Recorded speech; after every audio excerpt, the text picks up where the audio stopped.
الف لام میم را۔ اے محمد صلی اللہ علیہ وآلہ وسلم، یہ کتاب الہی کی آیتیں ہیں، اور جو تمہارے پروردگار کی طرف سے تم پر نازل ہوا ہے حق ہے، لیکن اکثر لوگ ایمان نہیں لاتے۔ اور وہی ہے جس نے زمین کو پھیلایا اور اس میں پہاڑ اور دریا پیدا کیے اور ہر طرح کے میووں کی دو دو قسمیں بنائیں۔ وہی رات کو دن کا لباس پہناتا ہے، غور کرنے والوں کے لیے اس میں بہت سی نشانیاں ہیں۔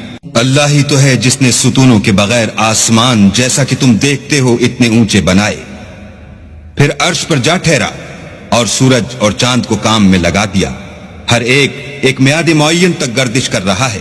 وہی دنیا کے کاموں کا انتظام کرتا ہے، اس طرح وہ اپنی آیتیں کھول کھول کر بیان کرتا ہے تاکہ تم اپنے پروردگار کے روبرو جانے کا یقین کرو۔ اور زمین میں کئی طرح کے قطعات ہیں ایک دوسرے سے ملے ہوئے، اور انگور کے باغ اور کھیتی اور کھجور کے درخت، بعض کی بہت سی شاخیں ہیں اور بعض کی اتنی نہیں ہوتی، باوجود کہ پانی سب کو ایک ہی ملتا ہے۔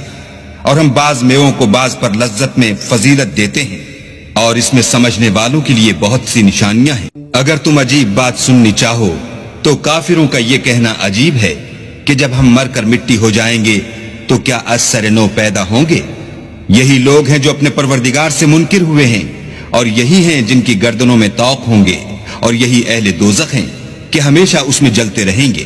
اور یہ لوگ بھلائی سے پہلے تم سے برائی کے جلد خواستگار یعنی طالب عذاب ہیں، حالانکہ ان سے پہلے عذاب واقع ہو چکے ہیں۔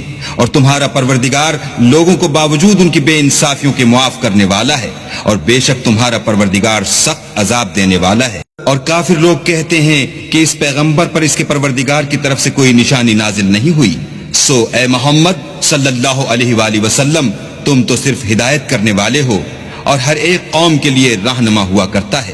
اللہ ہی اس بچے سے واقف ہے جو عورت کے پیٹ میں ہوتا ہے، اور پیٹ کے سکڑنے اور بڑھنے سے بھی واقف ہے، اور ہر چیز کا اس کے ہاں ایک اندازہ مقرر ہے۔ وہ دانائے نہاں و آشکار ہے، سب سے بزرگ اور عالی رتبہ ہے۔ کوئی تم میں سے چپکے سے بات کہے یا پکار کر، یا رات کو کہیں چھپ جائے یا دن کی روشنی میں کھلم کھلا چلے پھرے، اس کے نزدیک برابر ہے۔ اس کے آگے اور پیچھے اللہ کے چوکیدار ہیں جو اللہ کے حکم سے اس کی حفاظت کرتے ہیں۔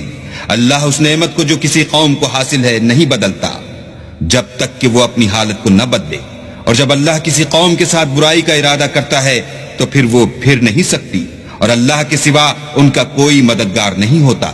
اور وہی تو ہے جو تم کو ڈرانے اور امید دلانے کے لیے بجلی دکھاتا اور بھاری بھاری بادل پیدا کرتا ہے، اور رعد اور فرشتے سب اس کے خوف سے اس کی تسبیح و تحمید کرتے رہتے ہیں۔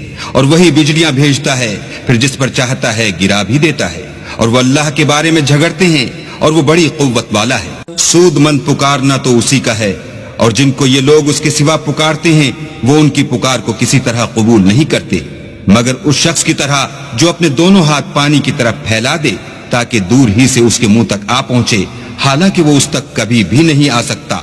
اور اسی طرح کافروں کی پکار بیکار ہے۔ اور جتنی مخلوقات آسمانوں اور زمین میں ہے، خوشی سے یا زبردستی سے اللہ کے آگے سجدہ کرتی ہے، اور ان کے سائے بھی صبح و شام سجدے کرتے ہیں۔